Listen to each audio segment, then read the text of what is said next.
Rail ज्ञानांजलि में स्वागत है। स्मार्ट तरीके से सीखने और एग्जाम्स क्रैक करने के इस शानदार जर्नी में आज हम एक बेहतरीन डीप डाइव विश्लेषण करने वाले हैं। आज का हमारा फोकस है BTPN वैगन। इसकी तकनीकी संरचना को हम बिल्कुल बारीकी से इमेजेस को जूम करके समझने वाले हैं ताकि कोई भी टॉपिक अछूता न रहे। तो चलिए इस विशाल मशीन के हर पुर्जे का विच्छेदन करते हैं।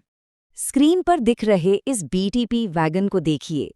इसकी कहानी शुरू होती है 1989 के अंत में, जब RDSO यानी research design and standards organisation ने इसे डिज़ाइन किया था। भारतीय रेलवे पर लिक्विड्स को सुरक्षित रूप से ट्रांसपोर्ट करने के लिए ये सबसे बेहतरीन और रिलायबल सोल्यूशन बनकर उभरा है। आज के इस वॉकथ्रू के एजेंडा पर एक नज़र डालते हैं। हम उद्देश्य और अवलोकन से शुरुआत करेंगे, फिर संरचनात्मक और आयामी डेटा, डोम और मास्टर वॉल्व की वर्किंग, सुरक्षा और discharge systems, steam cleaning protocol और अंत में लोडिंग संचालन को कवर करेंगे। बस इन चंक्स को अच्छे से समझ लिया तो समझो एग्जाम का एक बड़ा हिस्सा कवर हो गया। तो सीधे आते हैं हमारे पहले सेक्शन पर, उद्देश्य और अवलोकन। आखिर ये BTPN वैगन लेकर क्या जाता है? देखिए, ये सिर्फ एक तरह के लिक्विड तक सीमित नहीं है। पेट्रोल, नेफ्था, डीजल और केरोसिन जैसे बेहद खतरनाक और ज्वलनशील पेट्रोलियम प्रोडक्ट्स तो ये ढोता ही है, लेकिन इसका कमाल देखिए, ये ब्लैक ऑयल और यहाँ तक कि गुड़ यानी मोलासिस और वनस्पति तेल जैसे नॉन हजार्डस तरल पदार्थों को भी बड़े आराम से ट्रांसपोर्ट करने के लिए सर्टिफाइड है। काफी वर्सेटाइल है ना। अब आते हैं दूसरे सेक्शन पर, संरचनात्मक और आयामी डेटा। ये असल में इस वैगन का पूरा ब्लूप्रिंट है। इसका जो मेन बैरल है वो एक सिलिंड्रिकल यानी बेलनाकार डिजाइन का होता है और इसे बनाया जाता है लो कार्बन स्ट्रक्चरल स्टील से, जिसका स्पेसिफिकेशन है IS 2062 Fe410 CUW। ये स्टील इसे वो जरूरी मजबूती और थोड़ा लचीलापन देता है। अंडर फ्रेम के दोनों सिरों पर सैडल्स वेल्ड किए जाते हैं और फिर इस बड़े से बैरल को उन सैडल्स के ऊपर रखकर रिविट से कस दिया जाता है। स्ट्रक्चरल स्टेबिलिटी के लिए ये बहुत ही क्रूशियल स्टेप है।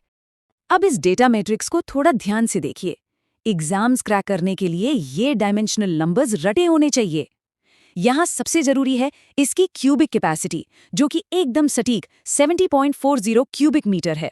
और बैरल की कुल लंबाई देखिए, 11,458 मिलीमीटर। ये एग्जैक्ट नंबर्स इस पूरे वैगन के डिजाइन का बेस हैं, तो इन्हें जरूर याद रखिएगा। एक और बड़ा नंबर 54.28 टन, ये इसकी पेलोड कैपेसिटी है। इसका खुद का खाली वजन, जिसे टेयर लोड कहते हैं, करीब 27 टन होता है और ये अपने वजन से 2 गुने से भी ज्यादा पेलोड उठा सकता है। वैगन की वर्किंग लिमिट्स को समझने के लिए ये स्टैटिस्टिक बहुत जरूरी है। किसी भी टैंक के लिए प्रेशर बहुत अहम होता है। यहाँ बैरल का नॉर्मल वर्किंग प्रेशर 1.4 kg पर सेंटीमीटर स्क्वायर रखा गया है, लेकिन सेफ्टी की पूरी गारंटी के लिए इसे ठीक 2 गुने यानी 2.8 kg पर सेंटीमीटर स्क्वायर के टेस्ट प्रेशर पे चेक किया जाता है। ये 2 गुना मार्जिन इसीलिए है ताकि चलते समय कोई भी रिस्क ना रहे। चलिए अब तीसरे सेक्शन की तरफ बढ़ते हैं, डोम और मास्टर वॉल्व। टैंक के इन अंदरूनी हिस्सों और फिटिंग्स को अच्छे से नेविगेट करते हैं। इस स्कीमेटिक डायग्राम को जूम इन करके देखते हैं। ये जो डोम कवर है ना, इसके नीचे एक पूरी यांत्रिक दुनिया छिपी है। यहीं से मास्टर वाल्व और बाकी सारी फिटिंग्स का नेटवर्क ऑपरेट होता है, एकदम किसी मशीन के दिमाग की तरह। इसके टॉप लेवल कंपोनेंट्स को अगर हम डिकोड करें तो इसमें एक डिप रॉड पाइप होता है जिससे प्रोडक्ट की ऊंचाई नापी जाती है। इसके अलावा लिक्विड भरने के लिए 100 मिलीमीटर का एक फिलिंग पाइप है और एक बहुत ही क्रिटिकल सेफ्टी फीचर है वेपर एक्सट्रैक्टर कॉक। जब लोडिंग हो रही होती है तो ये खतरनाक गैसों को बाहर निकालकर अंदर खतरनाक प्रेशर बनने से रोकता है। अब फोकस करते हैं मास्टर वाल्व पर। ये एक ग्रेविटी डिस्चार्ज वाल्व है जो होता तो बैरल के बिल्कुल बॉटम में है, लेकिन मजे की बात यह है कि इसे ऊपर डोम में लगे एक हैंड व्हील से कंट्रोल किया जाता है। और यहाँ जो सबसे टेक्निकल पॉइंट याद रखने वाला है वो ये कि इस वाल्व का लिफ्ट ठीक 35 मिलीमीटर होता है। इसे नोट कर लीजिए। आगे बढ़ते हैं सेक्शन 4 पर, सुरक्षा और डिस्चार्ज सिस्टम, यानी किसी भी इमरजेंसी को टालने वाले फेल सेफ मैकेनिज्म्स। इस इमेज में बैरल के एकदम टॉप सेंटर पर देखिए, ये स्प्रिंग लोडेड सेफ्टी वाल्व है। ये ओवर प्रेशर को रोकने का सबसे पहला और मुख्य फेल सेफ सिस्टम है। इसके काम करने का तरीका बहुत सीधा है।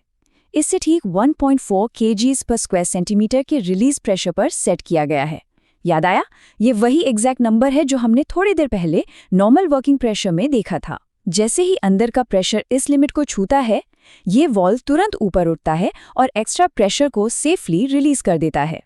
मास्टर वाल्व के ठीक नीचे एक और लेयर होती है, बॉटम डिस्चार्ज वाल्व। ये एक टेपर्ड ल्यूब्रिकेटेड प्लग वाल्व है। इसका प्राइमरी काम तो अनलोडिंग के वक्त फ्लो को कंट्रोल करना है। लेकिन मान लीजिए कभी मास्टर वाल्व में कोई लीक आ जाए तो ये एक एडिशनल सेफ्टी स्टॉप का काम करता है, double safety. Section 5 steam cleaning protocol, यानी किसी खतरनाक केमिकल के बाद बैरल को पूरी तरह से डीकंटामिनेट करना।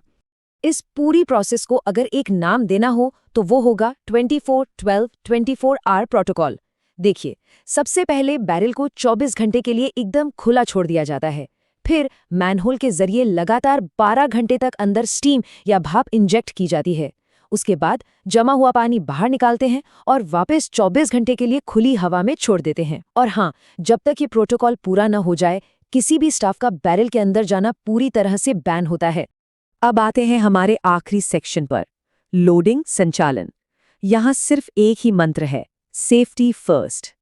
तो सवाल ये है कि इतने बड़े और भारी वैगन्स की सेफ लोडिंग और अनलोडिंग के लिए वो गोल्डन रूल्स क्या हैं? चलिए उन जरूरी एनवायरमेंटल और ऑपरेशनल शर्तों को समझते हैं। सबसे पहले और सबसे जरूरी चीज, वैगन का TXR यानी ट्रेन एग्जामिनर का फिटनेस सर्टिफिकेट होना ही चाहिए। फिर इसे एक शेड के नीचे रखकर इसके हैंड ब्रेक्स लगाए जाते हैं। जिस लाइन पर लोडिंग हो रही है उसे पूरी तरह आइसोलेट करने के लिए पॉइंट्स को सेट करके पैडलॉक कर दिया जाता है। उस लाइन पर शंटिंग का तो सवाल ही नहीं उठता।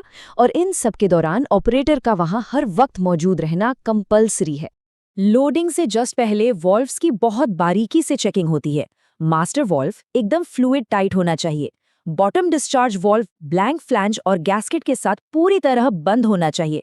वहीं दूसरी तरफ वेपर एक्सट्रैक्टर कॉक और वेंट प्लग खुले रहने चाहिए ताकि खतरनाक प्रेशर न बने। लोडिंग सिर्फ फिलिंग पाइप से ही की जाएगी और थर्मल एक्सपेंशन के लिए हमेशा एक रेकमेंडेड एयर स्पेस छोड़ना बहुत जरूरी है। आप सोच कर देखिए, 54 टन का अत्यधिक खतरनाक लिक्विड ढोना कोई छोटी बात नहीं है। क्या इन सभी वाल्व्स, प्रेशर पैरामीटर्स और सेफ्टी रूल्स की डीप नॉलेज के बिना इस काम की कल्पना की जा सकती है? बिल्कुल नहीं। यही वो सटीक समझ है जो पटरियों पर किसी भी बड़ी आपदा को रोकती है। हमें उम्मीद है कि इस एक्सप्लेनर से आपको एग्जाम्स क्रैक करने के लिए एकदम क्रिस्टल क्लियर कॉन्सेप्ट्स मिले होंगे। रेल ज्ञानांजलि से जुड़े रहने के लिए शुक्रिया और ऐसे ही स्मार्ट तरीके से सीखते रहिए।